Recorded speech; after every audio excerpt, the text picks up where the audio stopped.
Now, the National Commission for Women has issued a letter to the Election Commission of India and has called for strict action against Congress spokesperson Supriya Srinath for lewd and derogatory remarks against actor Kangana Ranaut. The controversy began earlier when a post went viral by Srinath's Instagram account, who targeted Ranaut's candidature for the upcoming Lok Sabha polls. Can someone tell me what is the current rate in the mandi? Is what the post read.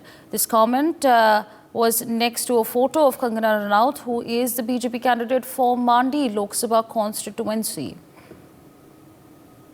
Let's in fact take a look at some political reactions coming in.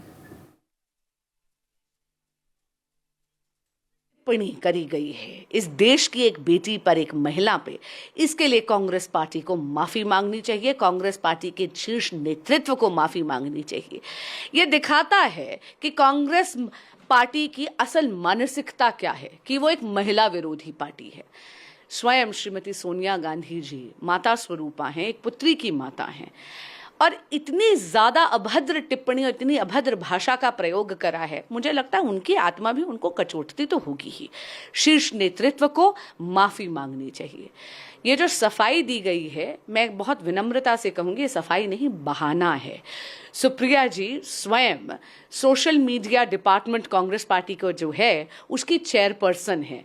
मैं पूछना चाहती हूँ कि अगर वो स्वयं अपने social media handles की जिम्मेदार नहीं हैं, अगर वो उन्हीं को प्रोटेक्ट नहीं कर सकती, तो कांग्रेस पार्टी के सोशल मीडिया के लिए कौन जिम्मेदार है और कांग्रेस पार्टी के सोशल मीडिया को प्रोटेक्ट कौन करता है? मैंने कहा ना, ये अभद्र टिप्पणी परिलक्षित करती है कांग्रेस पार्टी की महिला विरोधी मानसिकता को। लेकिन मेरा ये कहना है कि जो खुद सोशल मीडिया के इंचार्ज हों एक पार्टी की, और वो भी छोटी पार्टी नहीं है, बहुत बड़ी पार्टी की नेता हैं और बहुत बड़ी नेता हैं, उनके अकाउंट से ऐसा कोई कैसे ट्वीट कर सकता है? और सेम ट्वीट दो नेताओं के हैंडल से कैसे जा सकता है? और दोनों ही डिनाई कर रहे हैं। ये आफ्टर थॉट है मेरे ख्याल से जनता की रिएक्शन देखने के बाद, क्योंकि आम जनता, आम महिलाएं इस पे बहुत ज़्यादा गुस्से में हैं कि किस प्रकार ऐसी एक महिला ही महिला के अगेंस्ट इस तरह के अभद्र शब्द यूज़ कर सकती है। भारत की बेटी के लिए, एक महिला के लिए और भारत के कलाकार के लिए कंगना रनौत जो मंडी से लोकसभा की प्रत्याशी बनी है, लेकिन कांग्रेस का बयान, मैं हैरान हूं कि कांग्रेस की महिलाओं के प्रति और भारत के कलाकारों के प्रति, बेटियों के प्रति ये ऐसी घिनौनी सोच है। जो संस्कार युक्त हैं, जो समझदार हैं, उनको अच्छी तरह पता है कि रियल लाइफ और रियल लाइफ में क्या अंतर है। रियल लाइफ में एक कलाकार को कई चरित्र निभाने पड़ते हैं, तो क्या वो जो चरित्र निभा रहा है उसका रियल लाइफ का वही चरित्र बनाओगे आप कांग्रेस के लोग? ये आपके संस्कार हैं। ये जो फ्रस्ट्रेटेड कांग्रेस है और उनके साथ जो आम आदमी पार्टी का शीर्ष नेतृत्व आया है, वो अपने क्या प्रवक्ता के खिलाफ कोई एक्शन लेगा? These are the people who talk about mohabbat, but sometimes they abuse the Prime Minister, they abuse the Prime Minister's late mother, they make all kinds of derogatory comments about Shakti, they want to eliminate Sanatan. So first they have attacked Shakti, and now Karnataka Congress Minister Shivraj Tangadagi is attacking Yuva Shakti. Then they attack Nari Shakti. Because even one of the spokespersons of Congress, Supriya Srinath, she has made disgusting comment and poster on Kangana Ranaut ji, who has been given ticket in Mandi.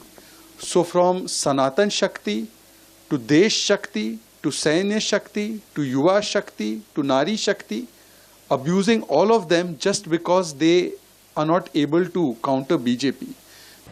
It's time we fight stereotypes. Why can't a woman who comes from the film fraternity or the fashion fraternity or any other profession join active public life?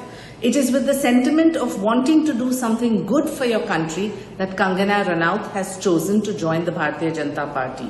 And it is an apology of a situation that you have a woman leader from another party trying to stereotype and talk about her body parts. The time has come for us to unequivocally speak up against stereotypes, speak up against women who are typecast to be bad from a particular industry or to be वो तो ऐसी ही है. देखिए, भले ही सुप्रिया श्रीनेती जी अभी deny कर लें, इनकार कर लें कि उनका अकाउंट हैक हुआ है, लेकिन अगर आप देखेंगे कांग्रेस के अलग अलग मुख्तलिफ हैंडल्स और उनकी टाइमलाइंस पर कितनी गंदी और भद्दी बातें कही जा रही हैं, किस तरह से डीप फेक वीडियोस हैं और कितनी बेहुदा किस्म की चीजें कही जा रही हैं, शेयर की जा रही हैं. वाकई में मुझे यकीन नहीं आता कि क्यों सोनिया जी, राहुल जी, प्रियंका जी इस पर चुप हैं. क्यों उन्होंने अभी तक सुप्रिया जी को पार्टी से बर्खास्त नहीं किया.